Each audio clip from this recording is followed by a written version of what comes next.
મિત્રો એકલમાં પડકા રોડની દિવાલ તમે જોઈ લો કેવું કામ કરેલું છે. તમને દેખાશે, ધ્યાનથી જુઓ. તમને બે આંગળીઓ વચ્ચે જુઓ, આ દેખાય રહી, આ દિવાલ છે. આટલી દિવાલનો કોઈ અટોપટો નથી, દિવાલ સાફ થઈ ગઈ છે. અને રોડ ઉપરથી પાણી હાલ્યું છે. રોડ ઉપરથી જ બધું પાણી હાલ્યું હતું, પણ હવે પાણીનો બહાવ ઓછું થઈ ગયું છે. તો બી પવનનું જોર ઘણું છે. પવનના જોરના કારણે રોડ ઉપરથી પસાર થઈ જાય એનું પાણી. રોડ તૂટવાનું કારણ છે પવન, કારણ કે પવન જોરથી આવે અને એના કારણે સડક ખવાતી આવે. તમે આગળ જુઓ, આગળ બતાવો, આગળથી સાવ ખવાઈ જ ગઈ છે.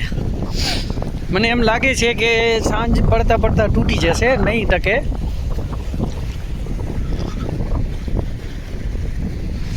તમે જુઓ, કાંઈ વધ્યું નથી. આ બધા પાણા રાતેથી પાણી આમ ઉપરથી હાલ્યું છે. બહુ મોટી નુકસાની કરી છે રોડ ટુ હેવનમાં, આપના એકલ બાંભડકાના રોડમાં ઘણું મોટું નુકસાન આવી ગયું છે. અહીંયા આવી તમે જોઈ શકો છો કેટલું પાણી જઈ રહ્યું છે, કેટલો પ્રેશર છે. અહીંયાથી રાતે પસાર થયું છે, આટલું જ વધ્યું છે. અને હજી તમને બતાડું, આ જુઓ, આટલી જ પારી વધી છે. આ પારી તૂટી એટલે સડક ધોવાઈ જશે. હજી તમને આગળ બતાડું, તમે આગળ જુઓ. આ જુઓ, અહીંયાથી નીકળે જ છે રહ્યું. જુઓ, જોઈ શકો છો કેટલા જોરથી મોજા આવે છે રહ્યા. હવે તરત આગળ વધતું જાય રહ્યું. તમે આગળ જુઓ, અહીંયાથી બી જાય છે પાણી, અહીંયાથી નીકળે રહ્યું. જુઓ ગાઈસ,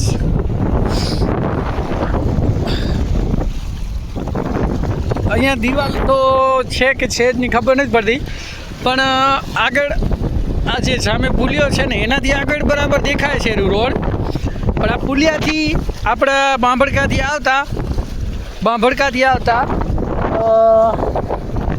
પહેલો નહીં અને બીજો પહેલો જ પુલિયો આવે. પહેલાં પુલિયાથી ઓલી બાજુ બધો રોડ તૂટી જવાનો છે, કારણ કે હવે કાંઈ લાંબુ વધ્યું નથી રોડમાં કે હવે કોઈ આમાં ટકવાની સંભાવના છે.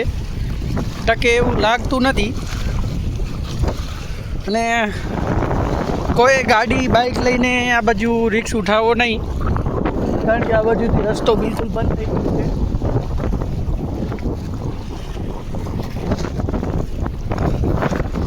અને ખડીરમાં 2-3 દિવસથી લાઇટ નથી, એના કારણે બેટરી ઓછી છે. તો મિત્રો હું લાઈવ નહીં થઈ શકું. લાઈવ થયો હતો હમણાં, પણ 2-3 મિનિટ લાઈવ રહ્યો હતો, હવે લાઈવ નહીં થઈ શકું.